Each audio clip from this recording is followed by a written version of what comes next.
Thank you so much for being here today. My name is Laura Minkini. I'm the founder of AthenaDAO. We're a decentralized community looking to fund women's health research and help with education and access. Tonight, we are on our fourth night of our ADLabs pop-up in San Francisco. It's a month of activations focused on women's health, fertility, and longevity. In this city that's all about AI, we figured we would come for a month and try to do a little bit of women's health. I have an amazing group of women here with me today. We're very honored that all of them said yes. One of them even flew in from Los Angeles. Another one was helping live come into the world at 2:30 a.m. in the morning. And another one had I think it was a summit that, somewhere you had also an event today. So really appreciate everybody being here. I am going to let each one of them to introduce themselves, to tell you what they do. And then, rather than us talking amongst each other, I'm going to ask them a couple of questions, and I would love for the audience to also ask questions about anything they want to know about ovarian aging, longevity, and what they're working on. So, Bérénice, we're going to start with you. Hello, I'm Bérénice Benayoun. I'm an associate professor of gerontology and a lot of other things, as you can see there, but I'm at USC in Los Angeles, and my lab's really interested in why females and males age differently, and in particular the impact of hormonal changes and ovarian aging on those differences. I'm Jennifer Garrison. I'm a faculty member and I have a lab at the Buck Institute for Research on Aging. I also have appointments at UCSF and at USC. And I lead and am the co-founder and executive director of ProductiveHealth.org, which is a global consortium that focuses on trying to fund research in the space. I also lead the Center for Healthy Aging in Women at the Buck Institute. And I'm a neuroscientist by training, so I didn't start out thinking about women's health at all. Hi, I'm Lizellen La Follette. I am a regular, board-certified OBGYN, American trained, and been working 30 years in private practice in OBGYN in San Francisco. I see patients of all ages, of course, from the ages of reproductive onset and reproductive choice in terms of birth control, and then fertility, and then menopause, and then beyond. And I am delighted to be here. We're delighted to have all of you here. I guess we're gonna start with the first thing. Obviously, Bérénice and Jennifer, ovarian aging. Can you explain to people? Well, I'll start with Bérénice first, and then Jennifer, and then Lizellen as a clinician. Why is it important that we research ovarian aging? There's a lot of reasons. I think the main two for me is basically the ovary is the first organ to show signs of aging, right? It's one of the most, the earliest, and that has then sort of a cascading effect. And that's the second reason on all other systems, because the ovary is not just the fertility organ, it's also an endocrine organ, so it produces hormones, and those hormones have positive effect on cardiovascular health, on neural health, on immune health. And so, ignoring ovarian aging means ignoring why women might have different aging trajectories in that space. So that's why I think it's important. Totally agree. We're not going to disagree on anything, just so you know. But if you can... Yeah, of course. I can add to it, but I can't. I definitely agree with what you just said. From my perspective, I think women live longer than men on average. And I will also say, I think language is important. And so we're going to use the word female and woman interchangeably, but we're really just talking about anybody who has ever had an ovary. So we're talking about biological sex, not gender. Anyway, I think women, females do live longer than men on average in every country where it's been measured. So even if the maximal lifespan is very low, women still have a couple of years longer of lifespan than men on average. And some of that can be explained obviously by the fact that young men engage in risk-taking behavior that cause their early death, and that lowers the average age for men. However, there is a piece of that difference that's unexplained. And when I understood that, I was like, wow, cool. I'm so glad I'm female. But then it turns out that if you're lucky enough to live to old age and you are female, you are going to spend a significantly longer portion of your life in poor health compared to men. So another way to say that is that your health span is reduced compared to men. And that is directly because ovaries are aging faster than the rest of the tissues in your body. Ovaries do sit at the center of what I would call a really complex signaling network, and I don't want to pretend like we understand all of it, but what we do know is what happens when we take them away.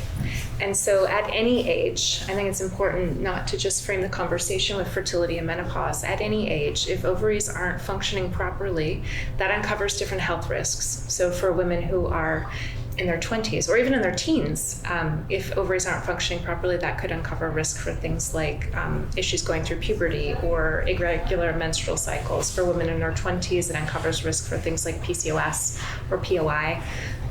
For women in their 30s, we're very familiar with infertility and miscarriages, and you can go on and on. But really, it's a spectrum, and ovaries are like the architects of health in female bodies.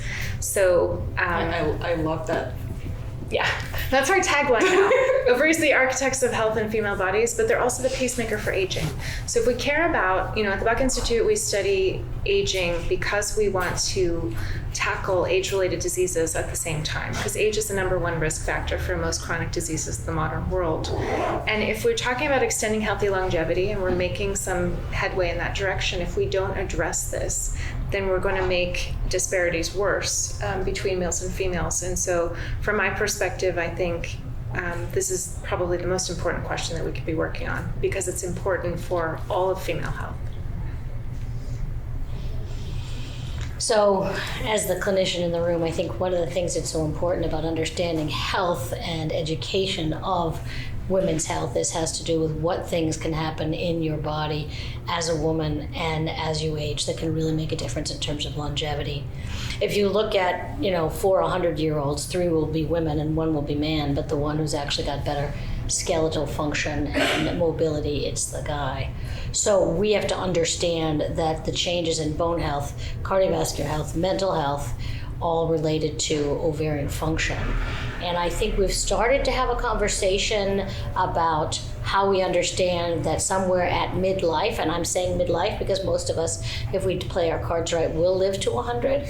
And at midlife is the time when the ovaries fail enough so that you can't ovulate and don't get periods, but you actually still have plenty of function, hormonal function. And our job as physicians is to contribute to understanding the complementation of adding hormones back to improve longevity and mobility and cognitive function and immune health.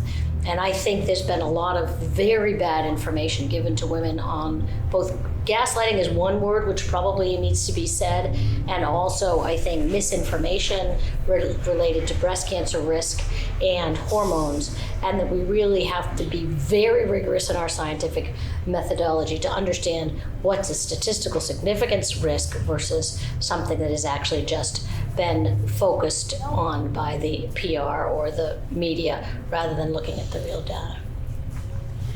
So it's going back to what Jennifer said, that tagline that you have for the ovaries. I really love it. I learned about a lot about menopause and reproductive longevity from Jennifer.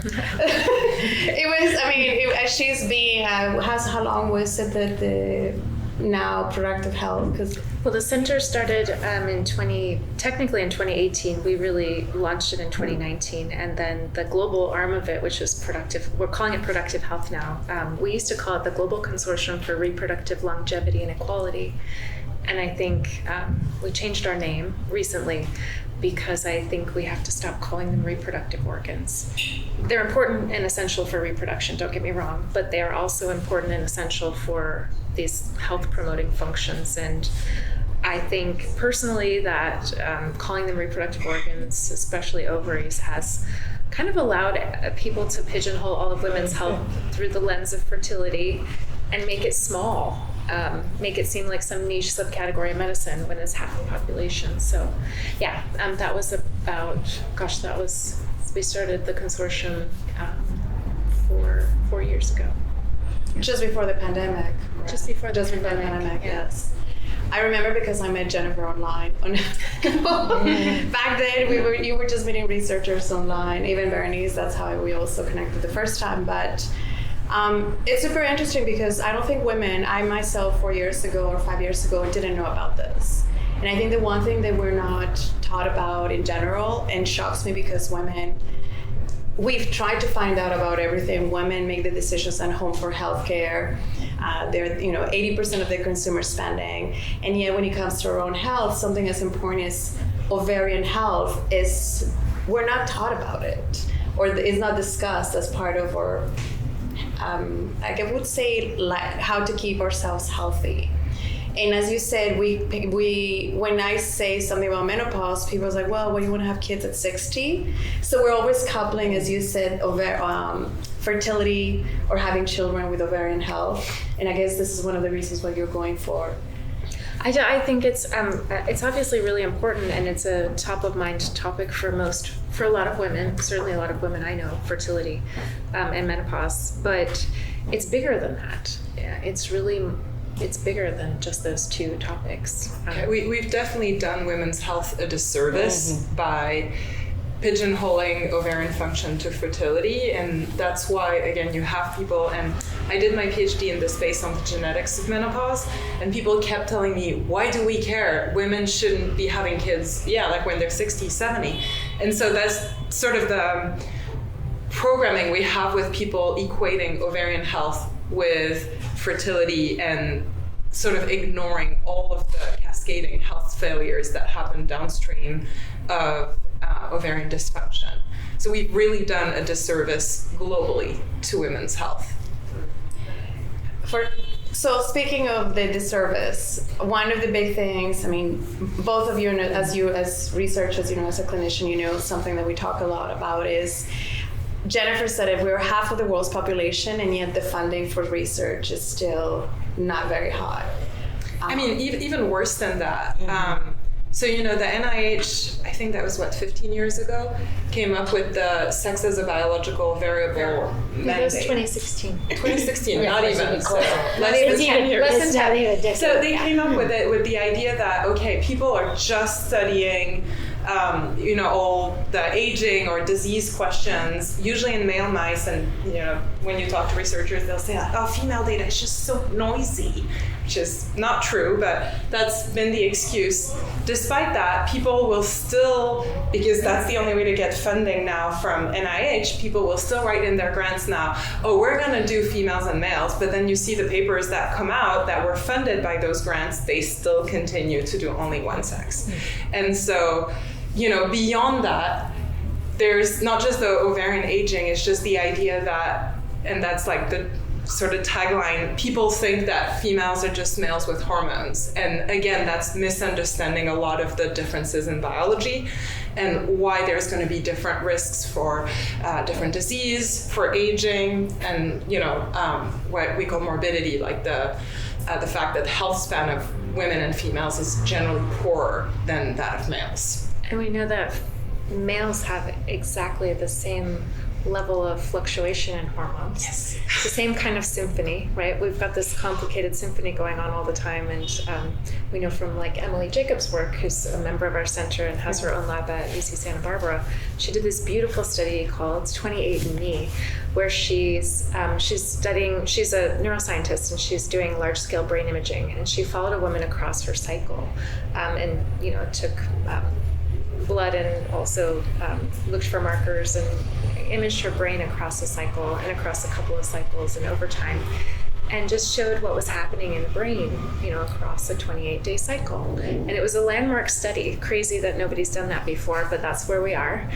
And then she went on to do something I think that's equally as powerful, which is to do the same thing for a male and show that they have just as many and just as dynamic cycles and differences in brain function across a month. But we haven't, again, studying both sexes is important for both sexes. Males aren't large females either. Yes. stating the obvious, but you would think, I mean, the NIH hasn't sorted that out yet, these things. As a clinician, Lizellen, it would be great if you explain to us the changes. I know Jennifer I've seen many of her talks, but I'm sure you have your patients that come through. What happens to women during menopause that changes their health so much during this period? Well, I think there's two parts of it, right? So in a typical day, I will see somebody that comes in basically has not had a period for a year, which is the definition of menopause. And they have a very long list of symptoms. And I always start with, tell me your symptoms, and then tell me what you'd like to fix. Because they're 135, right? Joints, exactly. They're joints that feel awful. They aren't sleeping well. They're getting night sweats.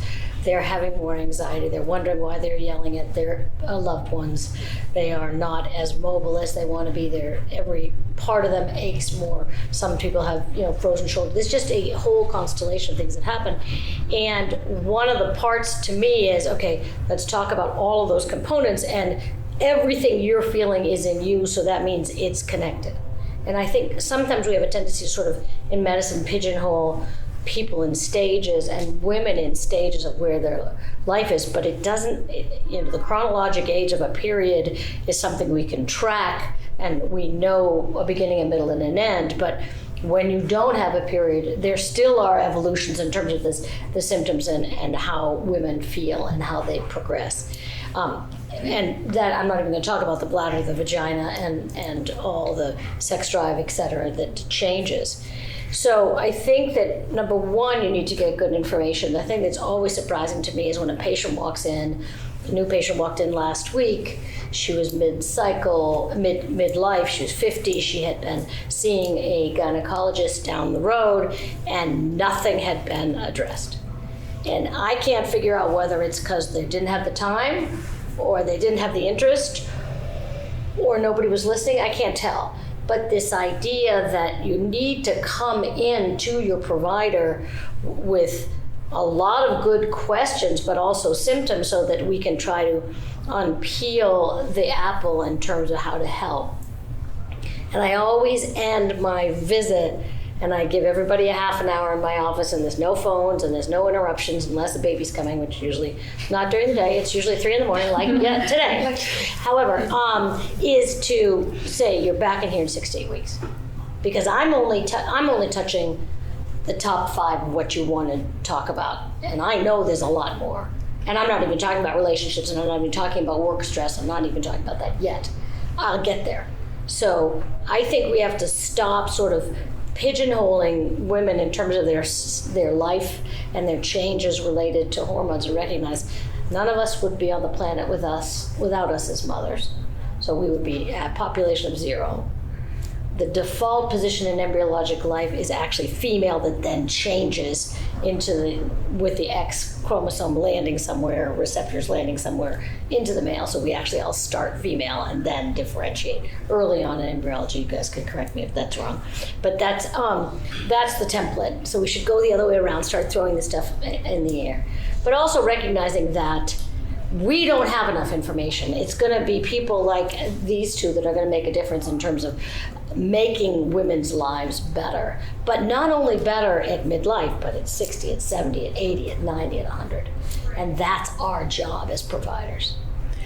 You mentioned the age. When you think of it, it's something, women are going to, because we do live longer, we're going to spend a third of our lives or more postmenopausal. Yeah, I'd say 50%. So that's a lot of life. I'd say 50%. That's a lot of life after that period. So before I hand over to maybe the audience asking questions, I didn't put it in the preparation document, and I think I've changed a lot of the questions, but if we were to contextualize where we are with ovarian aging, imagine the internet, right? We now have the Starlink, we have Wi-Fi everywhere. Remember in the 90s when you had to go and call with a phone, and if somebody picked up the landline, the line would die. Some of you, maybe you guys didn't experience this. But if we were to think of technological progress, where are we with that research versus, I mean, what's the equivalent of, let's say, on the internet for that research? The computers with the flip cards. Okay, there you go. The big floppies, the soft ones. The ones that record size. I think it's super important that we can kind of contextualize this because It's good. you have this organization, Jennifer, 2018. Bérénice is a well-funded researcher. She's one of our grantees. Yeah. As is one of yes. our postdocs. Yes. And that is exciting, but it's so little compared to how much more we have to do. It is so little, and I just, I update my slides a lot, especially the ones that have information about the financial state we're in terms of funding, both on the public side, which for US is NIH, but is also reflected across the world at other governmental funding bodies. NIH 2023, 10% of the budget, 10% went to all of women's health, so from conception through death. And sort of by default, most grants that are going to be looking at menopause or ovarian function are going to go to NICHD, which is actually a fertility institute, not an aging or health institute. Well, I would also, I actually think it's important to project a positive message here. Things have changed dramatically in the last 4 or 5 years. Like really, things are on the upswing. Everything's getting better. NIH is moving. It's really like a tanker. So it takes a long time to move. Dragon. But things are moving in the right direction, I would say. But it's still a paltry amount compared to what we're talking about, especially in terms of the population and also in terms of women suffering. On the private side, private funding follows public funding. And on the private side, in terms of R&D at pharma companies for women's health, less than 4% last year. In terms of private investment, on the investment side, VCs, things like that, into companies around women's health, slightly less than 4% last year. And that number actually isn't budging, which to me is a very strange phenomenon because investment in this space should be skyrocketing. This is a huge market opportunity. And while I think it's important to point out that we have no IP to fill the empty drug pipeline right now, or intervention pipeline for really doing what we want to do, which is, quite frankly, is to sync up aging in ovaries with aging in the rest of a woman's body, full stop. But until we have until we make these discoveries, until we have advanced the science beyond where it is right now, all of these Band-Aid solutions we have are so important. And those companies that are starting in women's health, while they're not going to have true interventions that are going to, solve this problem, those Band-Aids are really important. And the fact that we're in this place still is a little bit crazy to me. So I know I shouldn't be asking questions, but do you know if the reason it's 4% only of the funding is because there is a lack of people who have ideas to start things? No. People not investing? No, people not investing. There are, I won't name them, but I can name some spectacular companies and founders who were unable to raise because, and why? I don't know. Is it because when I talk to the investors that could have funded them, it's that, female founder, this idea hasn't been de-risked. There haven't been, for a lot of female-specific conditions, there haven't been drugs in that particular area of biology. And so if you're first in class, that's risky. But it's not that risky, right? When you think about something like PCOS, which affects, depending on how you slice the data, at least 10% of women, right? Maybe more. So there's a... I mean, is that the Elizabeth Holmes effect also? I think that, I don't know. I mean, I was talking to a group of large-scale investors in New Zealand recently. And one of the things that they said was that 90% of the investment decisions on the VC side are made by men. And so part of our role, I think, is to educate men. I like to educate them that this is important and that this is important beyond, their female partners, sisters, wives, daughters, friends, but actually it's important for their longevity as well. So, if we can understand what's driving ovarian aging, that will give us clues about aging the rest of the body. Because again, it's the fastest aging organ in the body. I don't know if that's Which really is true. it's such a logical take too. Every time I go to a longevity conference, I'm like, why? I think of that. I'm like, why do they not listen to that part? It's such a So I want to go to a 1990s story because this is San Francisco. I remember the 90s. Okay, you remember the 90s. This is San Francisco. I just celebrated my 35th wedding anniversary, and I grew up in San Francisco, right up the hill. And 4 days before our wedding, the Loma Prieta earthquake hit. And just to give you an idea, it was a Tuesday night. My husband was coming in from Cleveland. I was at my parents' house on Russian Hill, and I felt a couple of the wedding gifts sort of topple, but pretty much everything was intact. And there were no cell phones, and it was 5 o'clock. Any kind of ability to get on the phone to connect with anybody didn't happen. And we had to reschedule the church and the reception because the church had the buttresses collapse, and the St. Dominic's Church, and the reception the marina had a big fire. So to get an idea of how it took to completely move the wedding to New St. Mary's, which my mom called the washing machine, and the reception to the Pacific Union was all done by people and by phone.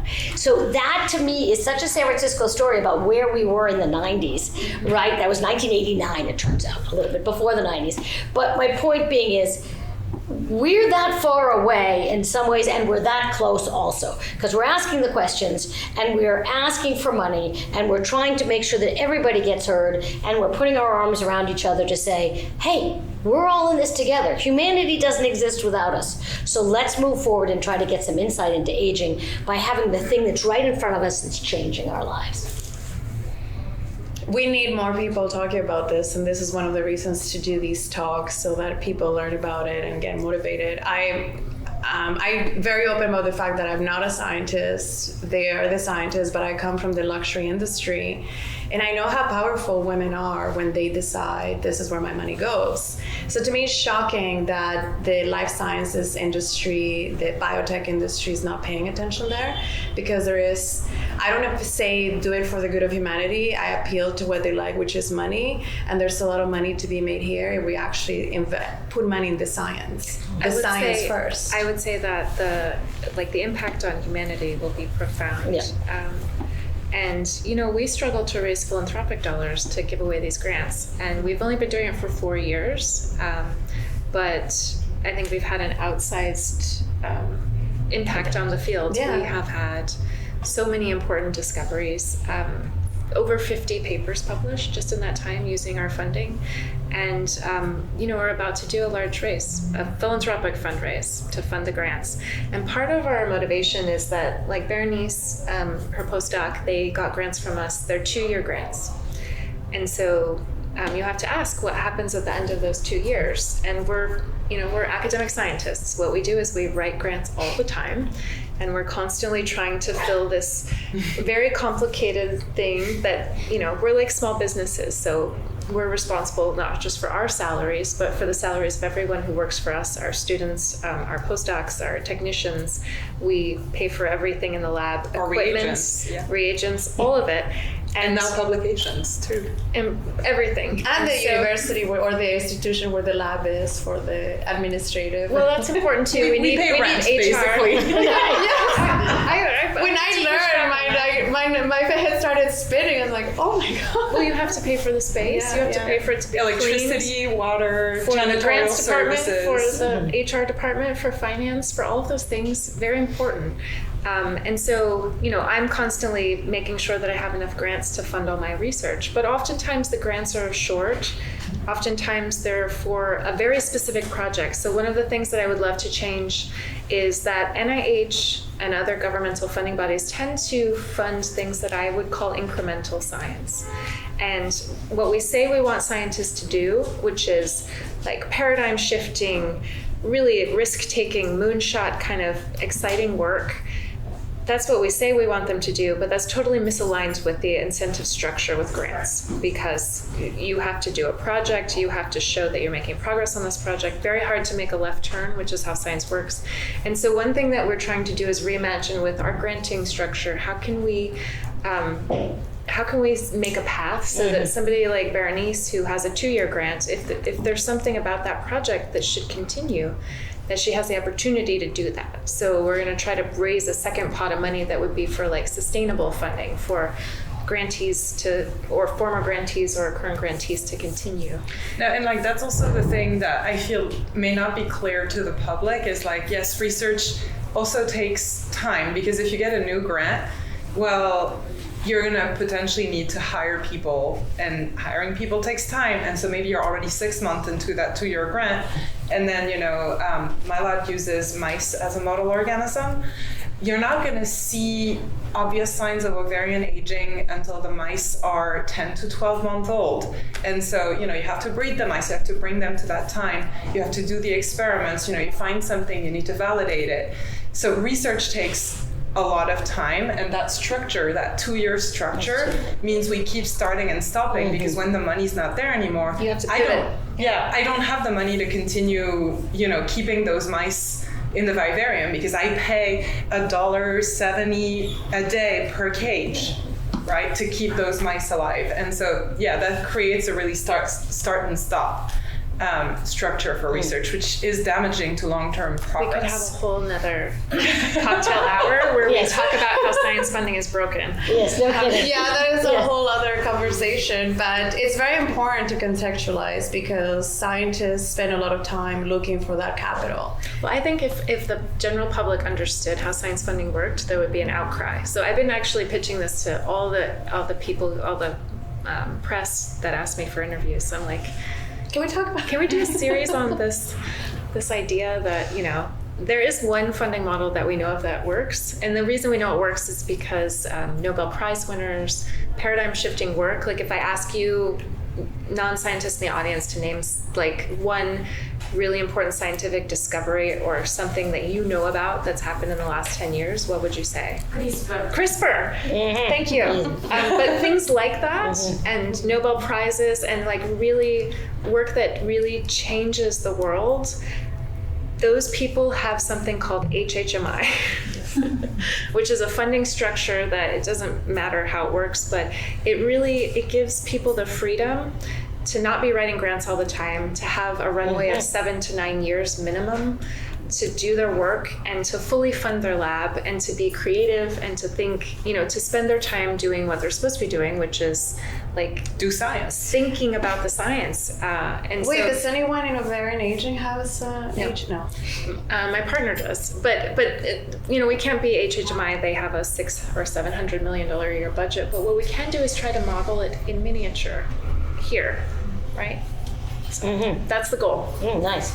Okay, that's the goal. Now everybody has to go and what we work need, with that. What we need, to be clear, I never asked for money. This is new for me, but what we need is what I would call an erectile dysfunction sized solution. Yeah. You have a lot of really good Well, because I think about how much money we should be thinking about here. It's a lot. We need to put billions of dollars have been put towards, and I'm not saying it's not an important problem for people who experience it. I'm sure it's very important, but this is, we need something that's, I think we need people who have the means to step up and say okay, let's do this thing. Yeah, I mean, you hear in Silicon Valley and tech, Twitter or X or whatever, I always talk about moonshots.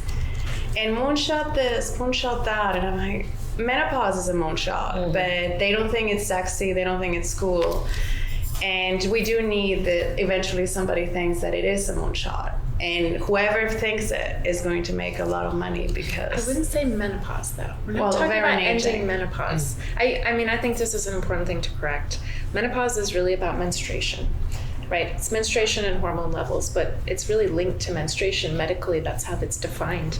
And so we're not talking about prolonging periods indefinitely. That's not the goal. The goal is to prolong the endocrine function of ovaries. So it's about ovarian Longevity. Longevity, yeah. But not ending menopause, because I feel like that distracts from what we're really talking about. It's not about forever periods. Yeah, I mean, the first thing when you talk about that, people are like, well, do you want to have your period forever? And I think a lot of women are happy not to do it. There are women who take birth control that eliminates their period. That doesn't mean they have menopausal symptoms, right? So I agree with Jennifer. Yeah. They're separable. You can have sustained ovarian function with all the benefits peripherally without having your period all the time. Again, separating the ovarian health with fertility, which is two different things. And they are inextricably linked in this one organ. And so the idea is not that we're going to have some like magic bullet pill that's just going to make it all work properly for everybody all the time, but rather that we will have enough of an understanding of how female bodies work that we can say for a woman in her teens, here's a menu of options that we know. Interventions, they don't necessarily need to be drugs, maybe some of them will be, but here's a menu of interventions that we know will prolong your ovarian health and hopefully give you health span, well into your triple digits. That'll be different from the menu of options we would give to somebody like me who's in her late 40s and very much on the doorstep of menopause. That would be different than when we would offer to somebody who's 85 and never had hormone therapy offered to them. And it's really just about understanding how female bodies work, full stop. And options, having options. Having options. Yeah, that's a big thing that women should be able to naturally go through menopause if they want, and women should do do menopause therapy if they want with hormones, and they should also have other options, which we don't have right now. Something that I think is kind of crazy is they're not perfect, right? But there are lab tests you can do to have an idea of how far into ovarian aging you are, right? Again, they're not perfect. There's a lot of asterisks on them, but they exist. We know that, for instance, breast cancer screening has also a lot of asterisks. There's going to be some false positives, especially when you started early, but we started early now at 40 because we know we're going to catch more, early cancers than the potential harm of false positives. But when you talk to doctors, and I remember having that discussion with my OBGYN saying, I would like to have an evaluation of my ovarian reserve. And she responded to me, why do you need that? And declined it.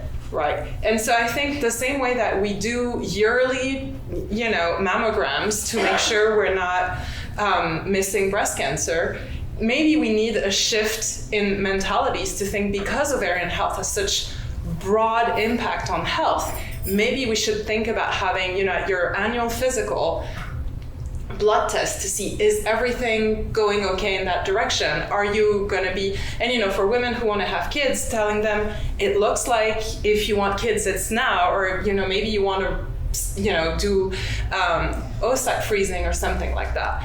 And so I think it would be important to sort of change the mindset that this is something that has health impact and that we can have ideas as to how advanced it is. But I think we're not there yet. I don't know. We should let the clinician talk. But I think based on... Again, they're not perfect, but they can give you an idea. No, but they can't. Well, AMH can tell you something about the number of developing follicles in the moment for fertility, but I don't think... So the reason that your doctor pushed back is because we don't have good large-scale data that would tell them what those numbers mean, right? I think that the best we can do, I agree with you 100%. We should have a women's reproductive health panel that you get every freaking year when you go to your OBGYN to get your pap smear. And it's crazy that we don't have that. But I think that the reason they push back is because I've looked, we really don't have the data to know, what do all these, what is this FSH and this LH, and what do all these things mean right now?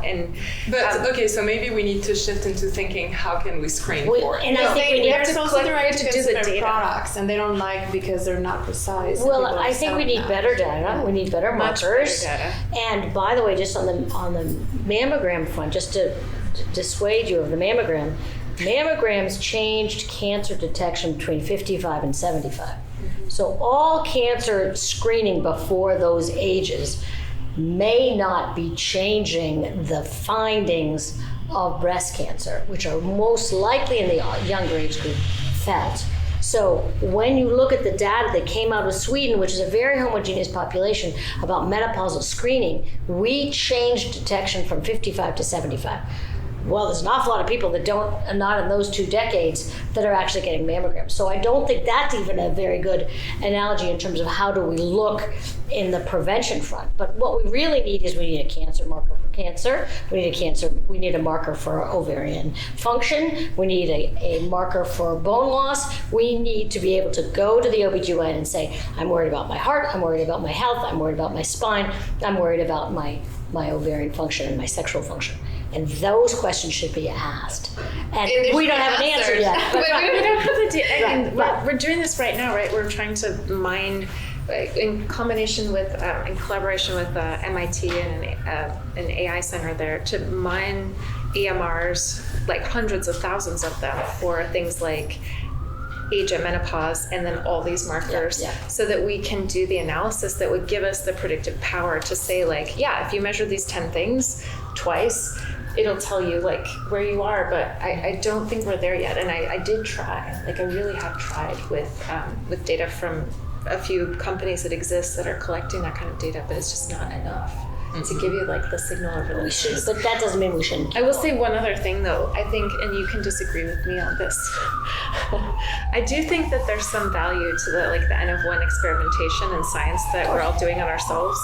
Meaning, like, maybe it's that we don't know on average or at a population level what is important and how to interpret all this data, but at the level of an individual, I feel like there is some value in knowing what your normal is, and then watching for changes from it. But that may be involving markers that we don't have yet, ovarian resistance, which we should have soon, and so function, so that you're looking at the image of the ovary and you're connecting it to biomarkers as a sequence in the N of 1. Yeah. That to me is like, we have to combine all these modalities so that we'll get there faster and better. I mean, I only know because I've been trying to do it on myself, right? Like, I want to know where I am in my trajectory, and even with all my knowledge and some data, even it's really challenging to figure out what it all means. And it's so much more complicated than just measuring all those hormones. It's like sex binding protein. It's what are the levels of the receptors. There's all these things that it's so complicated. Yeah, maybe I'm biased because in mice we're able to model it quite well with 4 hormones. So maybe that's why I have bias, and humans only Mice are nice. Mice aren't little people. I know. I wish they were. Yeah, but still, that means that there's potential. Yeah, That's right. That's probably That's where right. my bias There Like we I go. said, it's all going in the right direction. All of it. Well, we ended up talking more than I realized, so that we were going to let people ask questions. So let's go to the questions really fast, so that we're not here for in the entire night. Please go ahead. So I'm a tech person. I always love to hear about the newest technology in every field. So I would love to hear about our innovators or our people who are trying to get funding, wow me with the latest and greatest, most exciting technology that you've heard, whether it's on the diagnosis and screening side or potential for prolonging ovarian health. So I'm going to repeat the question. What is the most wow technology that you can think of it's upcoming for this, for ovarian aging or health? I think the lowest hanging fruit is definitely on the biomarkers diagnostic side. I think that, we just need to do the work to figure it all out. It's a solvable problem, and I think it's something that lots of people are working on right now. I do think there's a lot of noise on the product side. I think that because, this is an important problem, and it's a problem that is being vocalized now, which is great. We're talking about it, but it means that there's a lot of noise and a lot of things that I think are not useful, but take advantage of sort of female desperation for some kind of information about their own bodies. I think the next thing coming down the pipeline will be not just optimization, but true innovation around hormone therapy. I think right, hormone therapy has suffered from a ton of misinformation around the WHI study, and that's just practically means that there has been no innovation. It hasn't changed since it was introduced, and there's so much opportunity to think about what we're using, what's going into that mix, what other things we could think about putting in there, and then personalizing at the level of the individual, where you're thinking about not just like what's in there, but what are the relative levels and all of these kinds of things. I think there's a huge opportunity there, and that'll be relatively, soon. What about you? But I think there's about 3 different areas when I think about women's health. I think of 3 different areas. I think about how do we protect the adolescents to make sure that some of the problems that happen later in life, like bone mass, for example, because I'm looking at an awful lot of people that are coming in with low bone density at 50, right? So when was that bone laid down? In adolescence. What happened in adolescence? So trying to link the early sort of development into what may happen later. So that's sort of one area. The second has to do with what I would say fertility prediction. So using AI and using markers as we are, Rita Health being one of them that is trying to get funding and again has not succeeded, but they literally are using 108 markers and they're using artificial intelligence to sort of come up with for you, most people don't have trouble getting pregnant. For you, you might want to seek some help. And for you, most people need IVF. So that it's a simple message without it being negative, but sort of, and you do it yearly, right? It's like a questionnaire that's pretty quick. So for me, that's sort of the reproductive part. As for menopause, there is so little good information. Part of it has to do with the fact, for those of us who have been saying menopause protects and hormone replacement therapy, and it's not replacement therapy, but let's put it, menopausal hormones make a difference in terms of your bone, in terms of your head, in terms of your hair, in terms of your skin, in terms of your vagina, in terms of your life and your mobility. We need to be able to say that in one sentence to everybody and then pursue the areas that are needed. So, working with Naomi Watts on stripes and things like that, get the word out from the perspective of this is an issue where I suffered, but now we need to get solutions and they're not far away. And my feeling is that needs to be a huge push. It needs to be covered by insurance. Just as an aside, anybody over Medicare age, hormones are not covered. So when we're supposed to die at 65, I mean, there's some really big gaps. The package insert for estrogen replacement therapy, right? Don't get me started. Literally, so I have this wonderful It's statistic. criminal. Absolutely. This wonderful statistician comes in, 75 years old. She has 3 binders and a yellow pad. And she says to me, I just want you to know that your package insert makes no sense. I'm a statistician retired from Maryland, and I'm telling you, twice a teeny number is still a teeny number. Give me the stuff. I'm like, you don't need 3 books. I was going to give you the stuff anyway. So, but the thing, she was not in a good relationship before pandemic. She became in a good relationship post-pandemic. She wanted to be having sex. There were some big barriers, dryness, libido, etc. And of course it made sense. Are there risks? Not so many with transdermal, but the risk used to be thought of as stroke. But these kinds of informations need to have these conversations and need to move. So I think there are at least 3, but they're probably reasons. Talking about bone, there was a really cool discovery. One of our grantees, Holly Ingram at UCSF, discovered a new hormone that your brain makes that builds bone. Right. And the way she came to it was real science. So she was asking a question about why in lactating mothers. So in lactating women, you would expect, based on what happens to estrogen levels, you would expect them to lose a ton of bone based on how much their calcium and all these other things that are going out of their bodies. But you're turning off the cycle. Anyway, she was trying to figure out how is it possible that lactating mothers don't lose a ton of bone density, and she discovered this new hormone, which hopefully will be a great candidate for osteoporosis. For helping. Are you kidding? It's people. like yesterday. Yeah. Yep. Yeah. I mean, yesterday. But that's time to for translate. context, for those who don't know about scientific research, science sometimes is about asking the questions of science or translation, and we need the fundamentals to go to the translation, as you say. The pipeline is empty. There's a beautiful figure that McKinsey put into their most recent health report on women's health, and it's actually structured in a way I've never seen a graph like this. So it's looking at the number of assets in the pipeline for all of women's health. But the x-axis actually spreads things out so that on one end it's stuff that causes mortality, and the other end, and then they're measuring like how much suffering. Good. And so the stuff that's like really high up in terms of number of assets in the pipeline, but also mortality, is cancer drugs. So we're pretty good at making cancer drugs, and there are a lot of drugs Not that for target gynecological cancers, though. We found out. Well, relative Well, to not for everything else. Ovarian The other ones cancer are better, doesn't yeah. get But the- relative to yeah. everything else in women's health, actually, there's plenty in Yes. the pipeline there.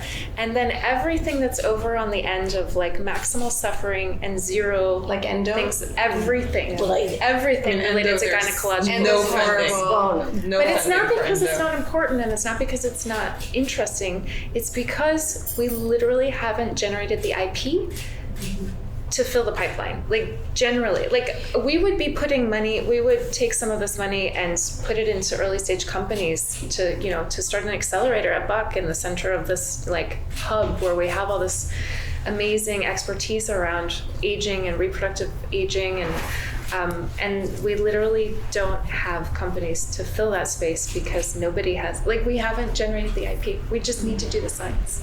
It's very hard to find researchers that work in PCOS and endometriosis have a very hard time finding funding.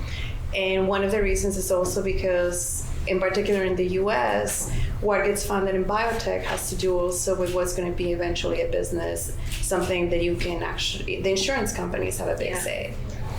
And endo, even though 1 in 10 women suffer of it, is not attractive because of the reimbursement, how it works. It's like pediatrics. Pediatrics is also very bad because of the code that it falls under. And when you think of how investment works, the VC knows that, oh yeah, but where's the exit going to be, or how is this company going to actually have a business? So it's insane because you're talking about this pain. And I was talking to somebody who worked in insurance. She's like, well, does she end up in the hospital? I'm like, is that what she's that's not an that's I'm like, she's like, a woman can be Yeah, 2 weeks on her bed with her inflammation going on from endometriosis.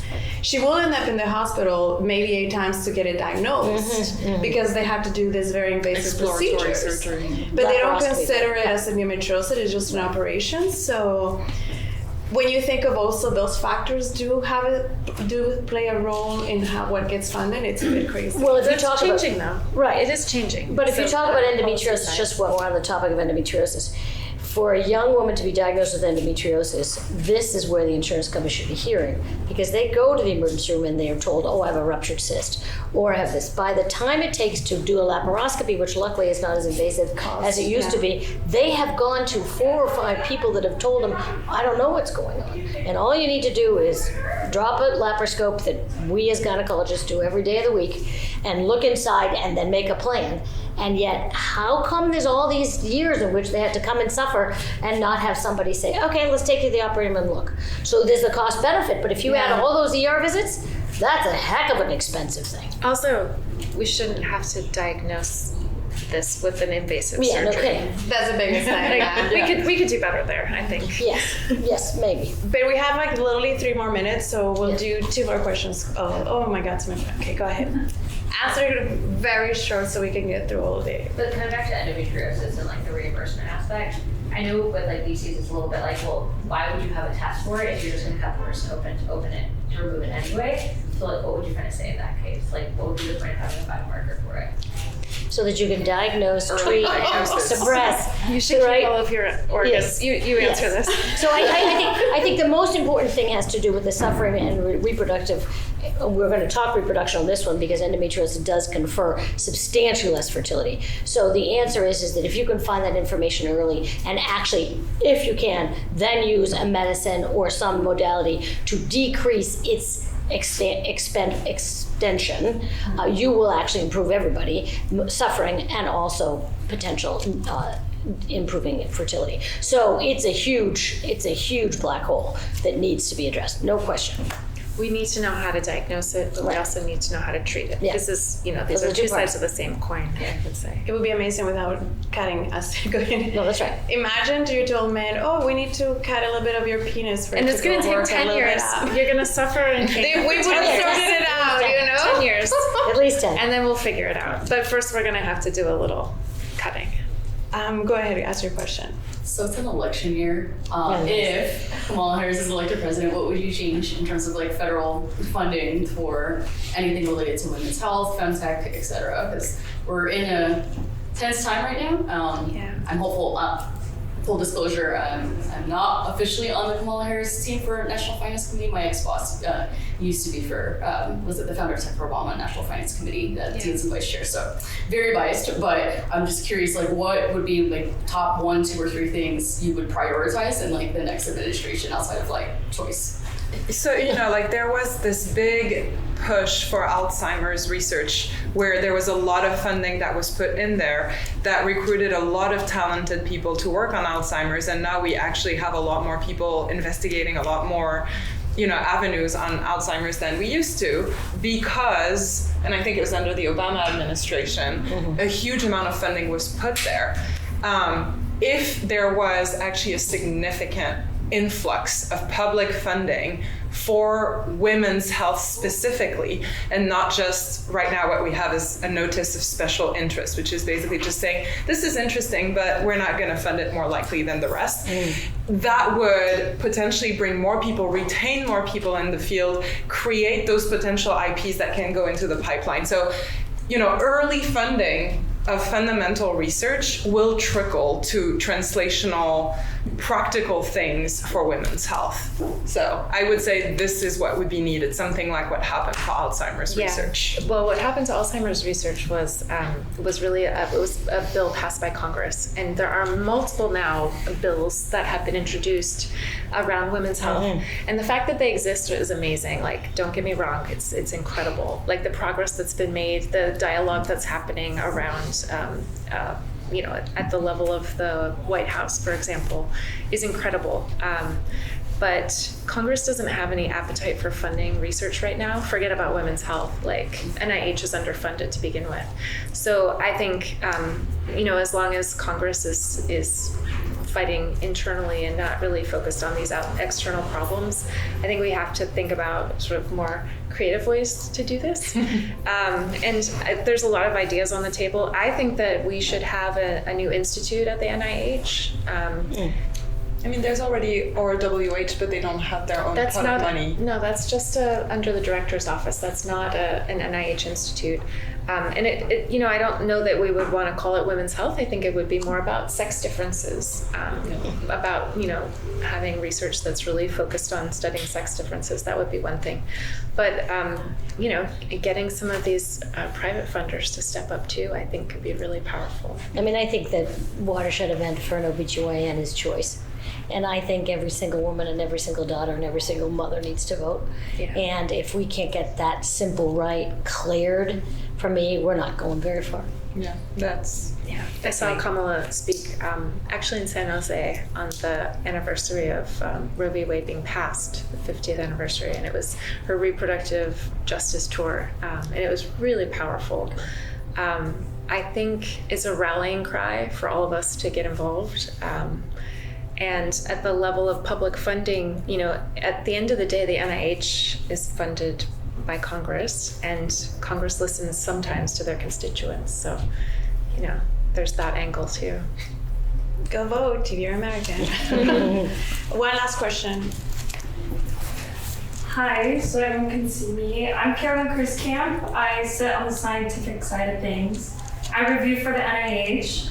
But on the IP side of things with the SBIR and the ARPA programs, and something I see the women's health things coming through. So in that pipeline, you have early stage researchers who then have things to patent, and then patents usually move through licensing entities, which can be a whole pain in the butt themselves.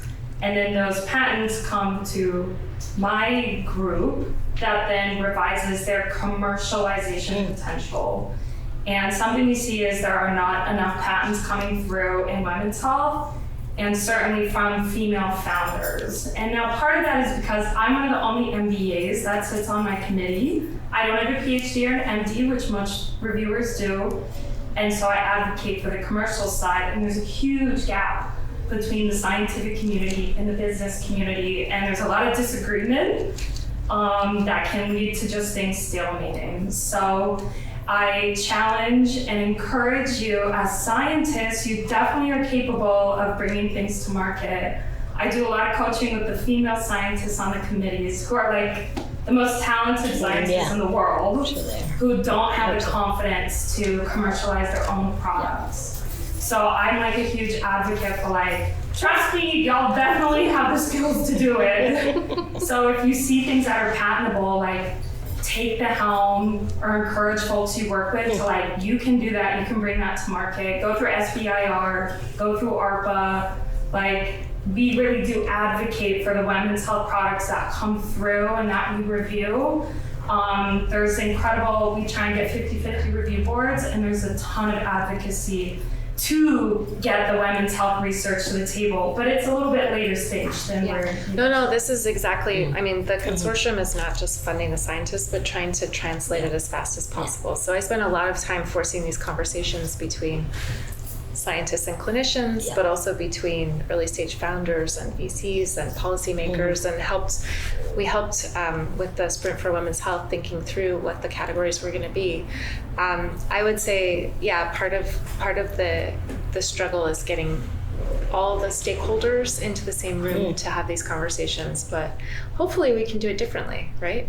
Yeah, I'm with them. I believe in a different model. The current model, both publicly and privately, does not work for us. We have to generate a new model that works really well for the initiatives we want to see, because it's like moving a tank or a series of tanks. It's not going to happen fast enough. Yeah. So like if any of y'all like hit the jackpot and win the lotto or like obtain $1 billion, like that's what we need to like really shift this landscape, is to just create a whole new thing, and we drive the rules and the efficiency of that process. And that's not crazy. You're laughing, but it's not crazy. No, it's not crazy. I'm laughing because it's not a mockery. Like nearby, I'm being honest. A bunch of dudes have poured quite a bit of money, many billions of dollars, into companies and initiatives that are designed around longevity. And I think that's great. I'm so glad that's happening. But we need the same sort of initiatives and the same kind of funding and the same level of funding to make this really go. Yeah. Yes. So I know, for example, like FDA has like office hours where you very easily like ask questions if something needs to be FDA approved from the digital health side. For things around like patentableness, do you have like office hours, or is there like a way for people to sort of figure that out? Because we're gonna have her answer that question directly to you, because we are really at the top of the hour, and this convo has gone amazing. But I want to make sure that Lizellen gets home safely to sleep. Everybody here tonight. So. With that said, new models, which we really want to go into, I think I want to leave it in a positive note, because it is true that in the past women in this space are talking a lot about how women's health is actually gaining momentum. Yeah. So I guess my question to you is, how do we keep the momentum going? You know, that little ball that just gets bigger and bigger and bigger. What is, from each one of you, one at a lab, you leading an organization, Jennifer, and you with the patients, what do we have to, everybody here, to keep doing to keep the momentum going? I mean, like, again, I think talking to people around you, and I know it sounds stupid, but just changing the mentality around ovarian health not being a fertility problem, but being a public health problem. And even if, men won't potentially see applications for their health immediately, think about the strain on, healthcare systems, because women are getting more sick when they're old. If we can fix that, it would potentially help that. So making people realize ovarian health is women's health, and it's women's health potentially impacting, public health. So ovary, not just fertility, if we just, Yeah. Mm-hmm. Exactly. That. And also, I give talks all the time. I'm willing to speak to anybody who's interested in this topic. Connect me. Lizellen? I think we do it one at a time. I do feel very strongly that we as women are very powerful, and remember that we have a voice, and we have a voice in terms of both voting as well as with our feet, and vote to the providers that are listening to you, and vote to the things that you need to see change in medicine, and we'll hear you. And many of us have done that, and we need to keep asking, and we need to keep moving forward. Well, I want to say as a non-scientist, that I do encourage everybody to learn more about the science. As Jennifer says, they are very, and even Bérénice, they are usually very open to answering questions and being there for people who are curious.